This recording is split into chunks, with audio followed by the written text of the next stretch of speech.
Matahari mulai condong ke barat saat Bribka Adi, Brigadir Roni, dan Brigadir Joko menggelar razia di sebuah jalan pedesaan Banyuwangi. Jalanan yang sepi dengan sawah luas di kanan kiri membuat mereka mengira tugas hari ini akan berjalan tanpa kendala. Namun, sebuah motor butut yang dikendarai seorang wanita parubaya berhenti di depan mereka. Wanita itu tampak gelisah saat Bribka Adi meminta surat-surat kendaraannya. "Saya lupa bawa, Pak. Tapi motor ini bukan curian," katanya dengan suara pelan. Namun, para polisi tetap berpegang pada prosedur dan berniat menilang wanita itu. Brigadir Roni mulai menulis surat tilang, tetapi wanita itu tampak marah. "Kalian tidak tahu siapa saya," katanya dengan nada dingin. Brigadir Joko tertawa kecil. "Siapapun Anda, kalau melanggar tetap kena tilang, Bu." Wajah wanita itu menegang, matanya menatap tajam ke arah ketiga polisi itu, seolah menembus jiwa mereka. "Kalian akan menyesal," katanya dengan suara bergetar, lalu pergi tanpa banyak bicara. Bribka Adi hanya mengangkat bahu dan melanjutkan rahasia. Mereka tak menyadari bahwa pertemuan itu adalah awal dari malapetaka besar yang akan menimpa mereka. Setelah wanita itu pergi, suasana di sekitar razia mendadak terasa lebih dingin. Bribka Adi merasa merinding tanpa alasan yang jelas. "Kenapa rasanya aneh ya?" gumamnya. Roni tertawa, menepuk bahu rekannya. "Mungkin kamu takut dikutuk," candanya. Namun, candaan itu terasa hampa. Dalam hati kecil mereka, ada perasaan tidak nyaman yang sulit dijelaskan. Mereka menyelesaikan rahasia dan pulang ke pos polisi tanpa membahas kejadian itu lebih lanjut. Malam harinya, ketiga polisi mulai mengalami gangguan yang aneh. Bribka Adi terbangun dengan tubuh menggigil, meskipun kamar kosnya terasa hangat. Roni mendengar suara bisikan di telinganya, seperti seseorang memanggil namanya berulang kali.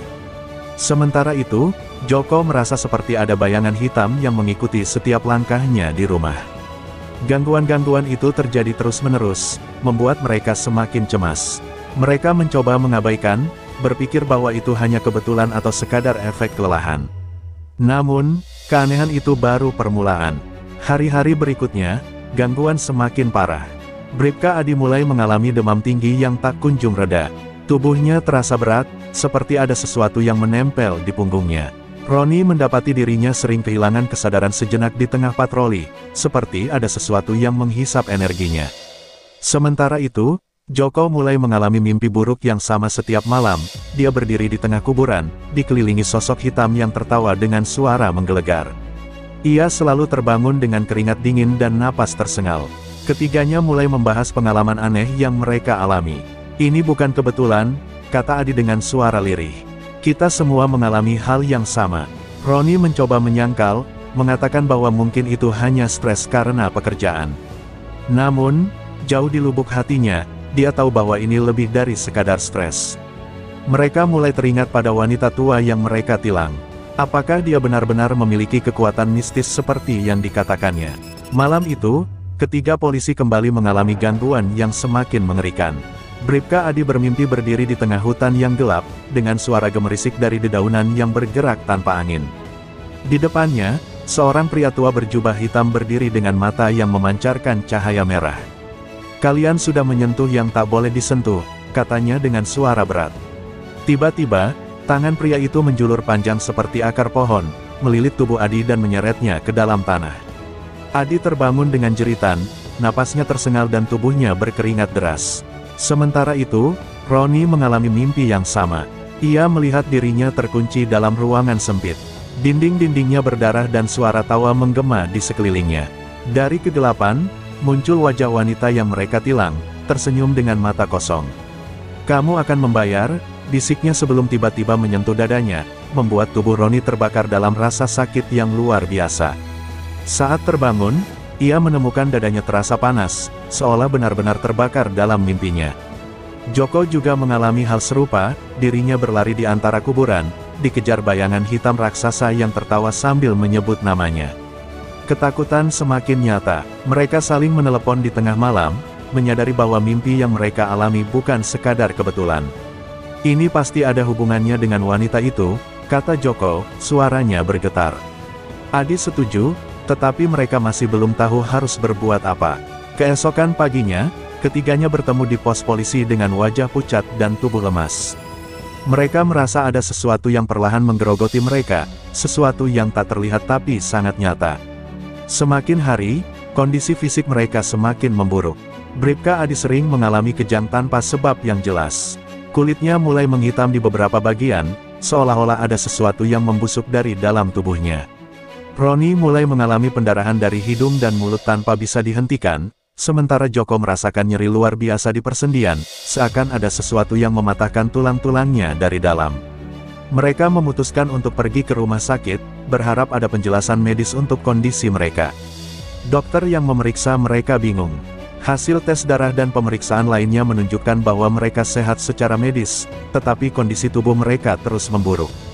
Tidak ada infeksi, tidak ada virus, tidak ada yang bisa menjelaskan ini, kata salah satu dokter sambil menggelengkan kepala. Obat-obatan yang diberikan tidak memberikan efek apapun. Tubuh mereka terus melemah, seolah ada sesuatu yang menghisap energi kehidupan mereka perlahan-lahan. Keluarga mereka mulai panik. Orang tua dan saudara-saudara mereka mencoba membawa mereka ke berbagai dokter spesialis, tetapi hasilnya tetap sama. Kondisi mereka terus memburuk tanpa sebab yang bisa dijelaskan secara medis. Ketiganya mulai menyadari bahwa ini bukan penyakit biasa, ini adalah sesuatu yang berasal dari dunia lain, sesuatu yang tidak bisa disembuhkan dengan obat-obatan biasa. Dalam kondisi yang semakin parah, mereka dipindahkan ke rumah sakit yang lebih besar di kota. Para dokter mulai mempertimbangkan kemungkinan penyakit langka yang belum diketahui. Beberapa dokter spesialis bahkan dikirim untuk menangani kasus mereka. Namun, semakin banyak tes yang dilakukan, semakin besar kebingungan para dokter. Seolah-olah tubuh kalian membusuk dari dalam tanpa penyebab yang jelas, ujar salah satu dokter dengan wajah penuh kecemasan. Meskipun mereka dirawat dengan fasilitas terbaik, kondisi ketiga polisi itu tidak menunjukkan tanda-tanda perbaikan. Tubuh mereka semakin kurus, mata mereka semakin cekung, dan kulit mereka tampak semakin menghitam seperti terbakar. Dalam beberapa malam, perawat yang menjaga mereka mulai melaporkan kejadian aneh di kamar rawat. Suara bisikan terdengar dari dalam ruangan, padahal para pasien sedang tidur. Beberapa perawat bahkan mengaku melihat bayangan hitam berdiri di pojok kamar sebelum tiba-tiba menghilang. Kabar mengenai keanehan yang terjadi di rumah sakit mulai tersebar. Para dokter dan perawat mulai merasa ketakutan. Beberapa dari mereka bahkan menolak untuk berjaga di ruangan tempat ketiga polisi dirawat. Kondisi ini membuat keluarga mereka semakin panik. Kita harus cari bantuan lain, kata ayah Brigadir Roni. Bukan dari dokter, tapi dari orang pintar.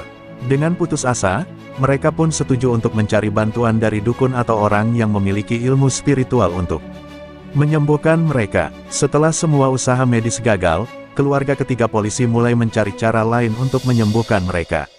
Dengan penuh harapan, mereka membawa Bribka Adi, Brigadir Roni, dan Brigadir Joko ke seorang dukun terkenal di Banyuwangi, yang dikenal mampu menangani berbagai penyakit aneh dan serangan gaib. Sang dukun, Mbah Wiryo, menerima mereka dengan wajah serius. Ia menatap ketiga polisi itu dengan mata tajam sebelum akhirnya menggelengkan kepala. Ini bukan penyakit biasa, ini adalah kutukan yang sangat kuat, katanya dengan suara berat. Mbah Wiryo mencoba melakukan ritual pembersihan dengan membakar dupa dan membaca mantra-mantra kuno. Namun, tiba-tiba api dari dupa itu berubah menjadi hitam pekat, dan angin kencang berhembus di dalam ruangan, meskipun semua jendela tertutup rapat.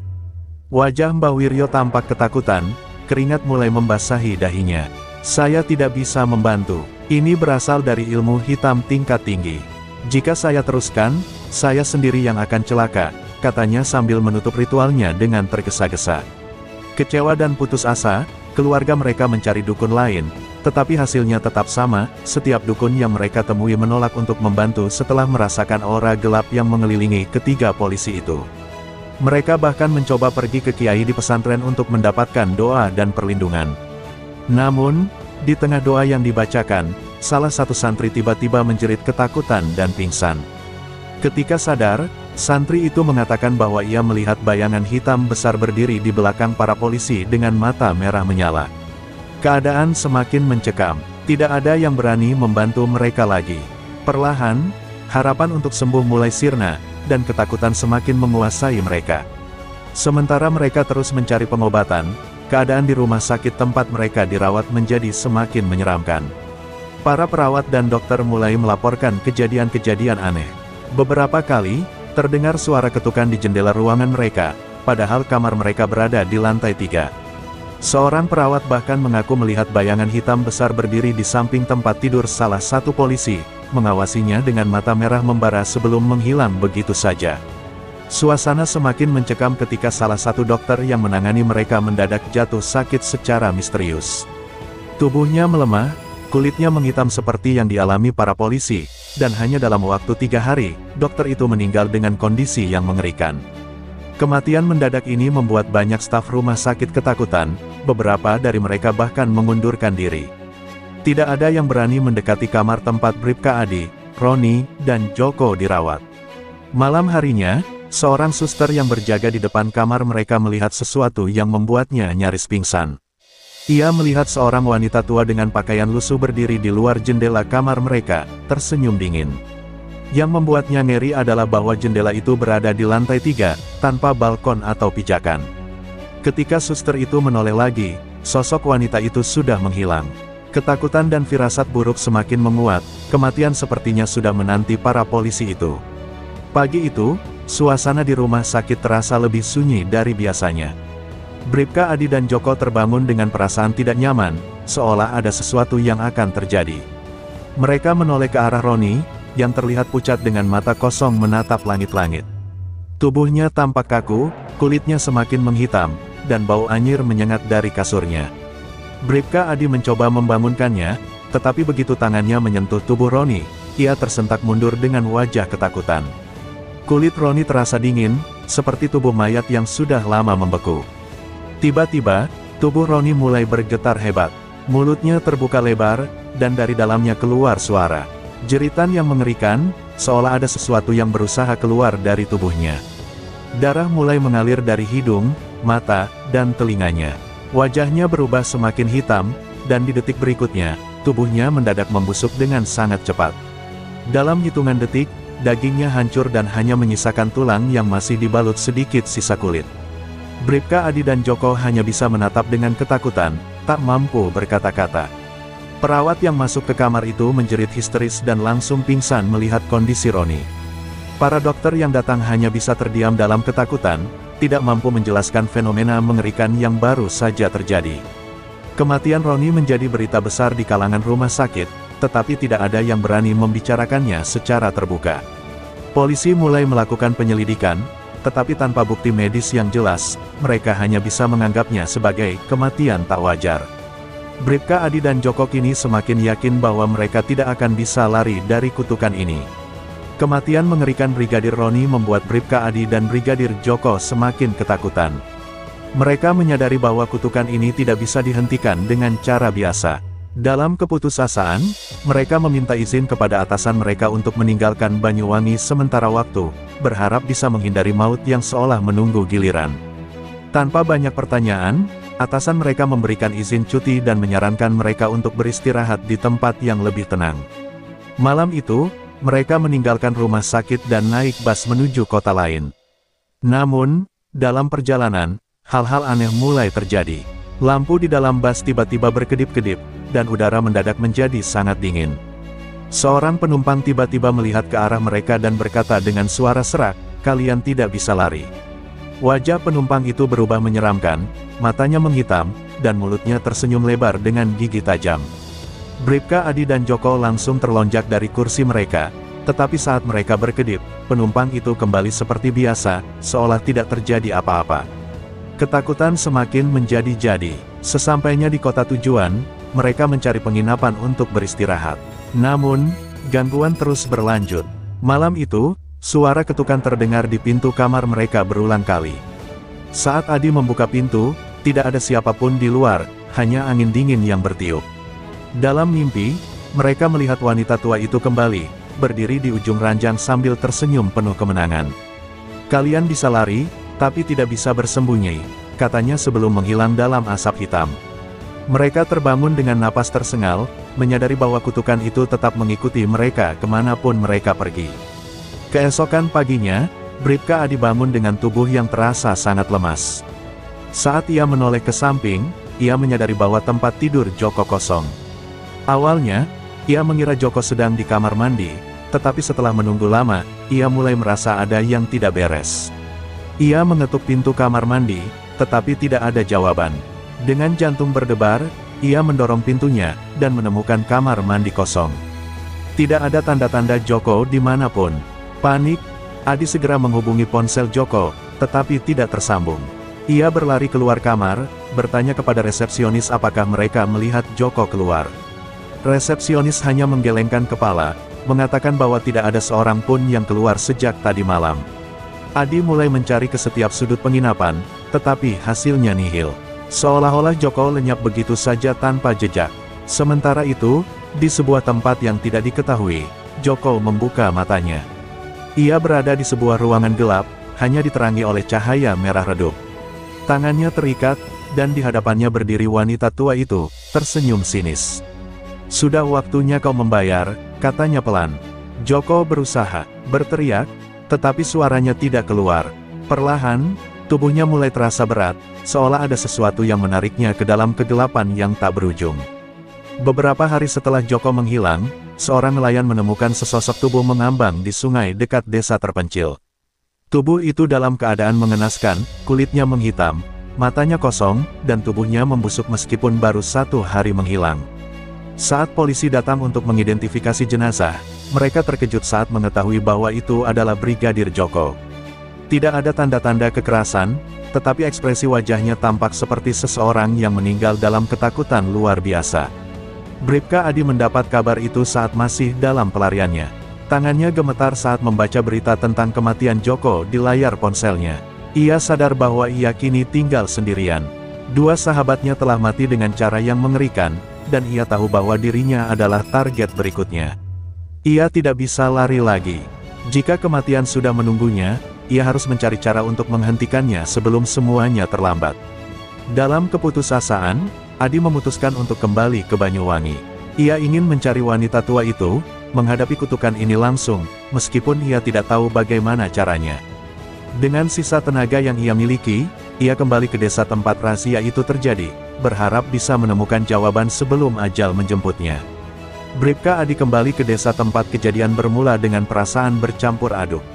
Ia tahu bahwa ini bisa menjadi perjalanan terakhirnya, tetapi ia tidak bisa hanya menunggu kematian seperti 2 rekannya.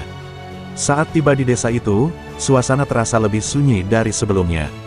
Warga desa menatapnya dengan ekspresi takut, seolah sudah tahu apa yang sedang terjadi padanya. Ia mencari rumah wanita tua yang menjadi awal dari semua ini.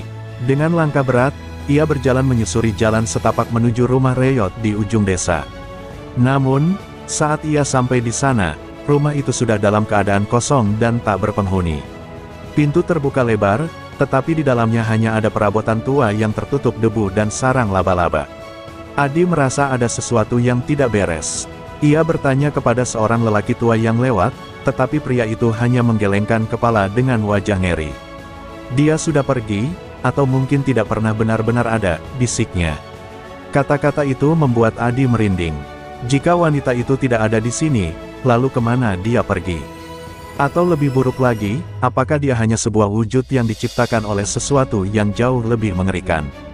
Adi mencoba mencari petunjuk lain, tetapi semakin dalam ia menyelidiki, semakin banyak pertanda bahwa ia telah masuk ke dalam perangkap yang tidak bisa ia hindari. Tidak punya pilihan lain, Adi mencoba meminta bantuan seorang kiai tua di desa. Kiai tersebut sudah mendengar kabar tentang kejadian yang menimpa ketiga polisi itu dan dengan enggan setuju untuk membantu. "Kutukan ini sangat kuat. Ini bukan sekadar santet biasa, tapi ilmu hitam yang melibatkan perjanjian dengan sesuatu yang lebih besar," kata sang kiai. Malam itu, kiai dan beberapa santri melakukan ritual pembersihan di sebuah surau tua. Mereka membaca doa-doa, membakar kemenyan, dan menyiram tubuh Adi dengan air yang telah didoakan. Namun, belum sampai setengah jalan, sesuatu yang mengerikan terjadi. Lilin-lilin yang menyala tiba-tiba padam, angin kencang berhembus di dalam ruangan, dan suara tawa wanita menggema dari kegelapan. Adi mulai merasa tubuhnya semakin berat. Tiba-tiba, ia jatuh ke tanah dan menggeliat kesakitan. Dari kulitnya muncul luka-luka hitam yang semakin membesar, mengeluarkan bau busuk seperti daging yang membusuk. Kiai itu terkejut dan segera menghentikan ritualnya. "Kita sudah terlambat," katanya dengan wajah pucat. "Dia sudah menandai tubuhmu. Tidak ada yang bisa menyelamatkanmu lagi. Adi tidak lagi bisa merasakan tubuhnya. Kesadarannya mulai menghilang, dan dunia di sekitarnya berubah menjadi gelap. Saat ia membuka mata, ia tidak lagi berada di surau, tetapi di sebuah tempat asing, hutan lebat dengan kabut hitam pekat. Di hadapannya, berdiri wanita tua itu dengan senyum mengerikan. "Kau pikir bisa lari dari takdirmu?" katanya sambil melangkah mendekat. Adi mencoba bergerak, tetapi tubuhnya terasa terikat oleh sesuatu yang tak terlihat. Wanita itu mengangkat tangannya, dan dari tanah muncul akar-akar hitam yang melilit tubuh Adi semakin erat. Rasa sakit yang luar biasa menjalar ke seluruh tubuhnya. Ia ingin berteriak, tetapi tidak ada suara yang keluar. "Kau dan teman-temanmu telah mengganggu keseimbangan. Kau harus membayar dengan nyawamu," lanjut wanita itu. Perlahan, Adi merasakan kesadarannya semakin menipis. Dunia di sekitarnya semakin gelap, dan suara tawa wanita itu semakin nyaring. Dalam detik-detik terakhir sebelum semuanya menjadi gelap total, Adi menyadari satu hal, tidak ada jalan keluar dari kutukan ini. Kematian sudah menunggunya, sama seperti yang menimpa Roni dan Joko. Pagi itu, warga desa menemukan Bribka Adi tergeletak di halaman surau dalam keadaan mengenaskan.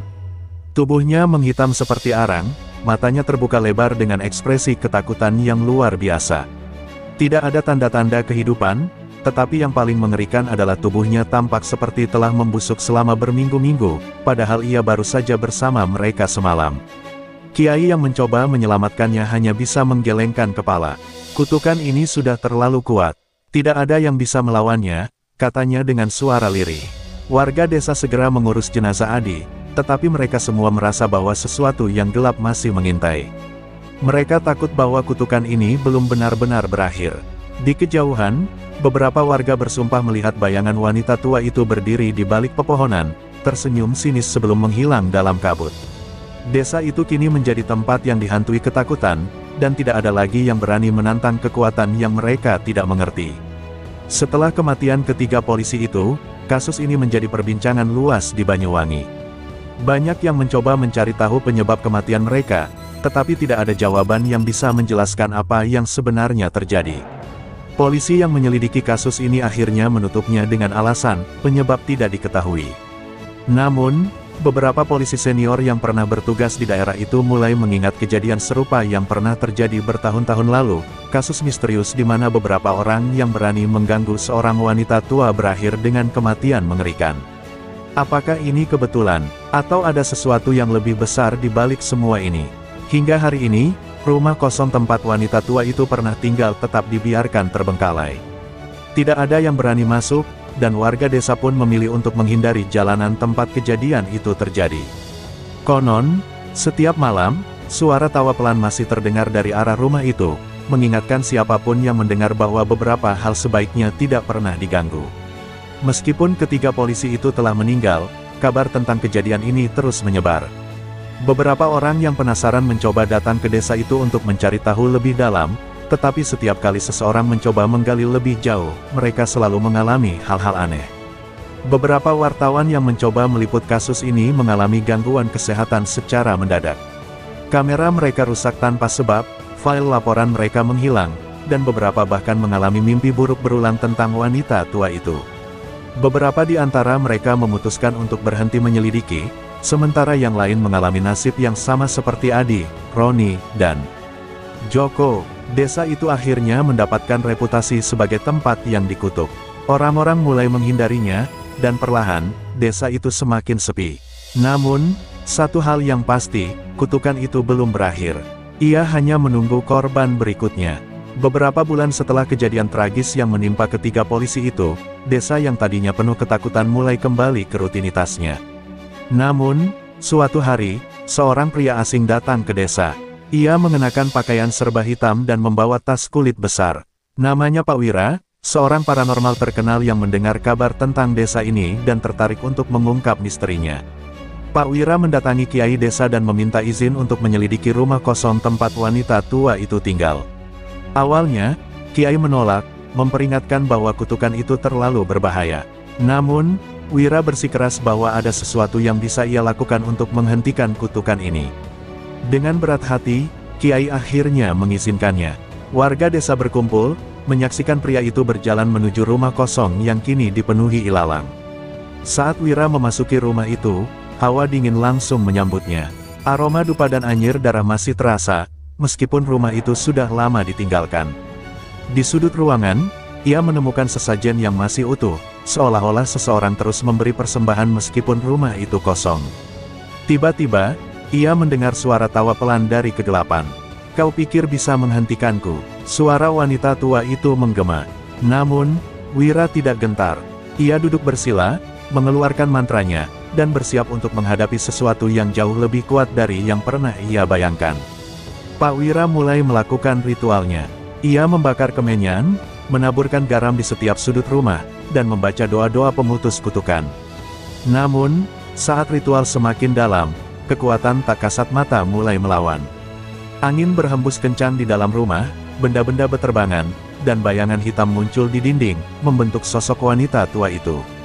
"Kau tidak akan berhasil," teriaknya, suaranya bergema menggetarkan rumah itu. Tiba-tiba, Pak Wira merasakan tekanan luar biasa di dadanya. Wanita itu mencoba merasukinya, tetapi Wira tetap bertahan. Dengan kekuatan terakhirnya, ia menyiramkan air doa ke bayangan itu sambil mengucapkan mantra pemutus. Teriakan nyaring terdengar, dan bayangan wanita itu mulai terbakar dalam cahaya putih. Rumah bergetar hebat sebelum semuanya kembali sunyi. Saat warga desa datang melihat, mereka menemukan Pak Wira tergeletak di tengah ruangan, lemas tetapi masih bernapas. Wajahnya pucat, tetapi ia tersenyum. "Sudah selesai," katanya dengan suara lirih. Namun, sebelum ia pergi, ia memberi peringatan kepada warga. "Kutukan ini sudah lemah, tapi tidak benar-benar hilang. Jika ada yang berani mengusik keseimbangan lagi, ia akan kembali." Warga desa memahami peringatan itu dan berjanji untuk tidak pernah lagi mengganggu sesuatu yang tidak mereka pahami. Sejak hari itu, desa itu perlahan kembali normal.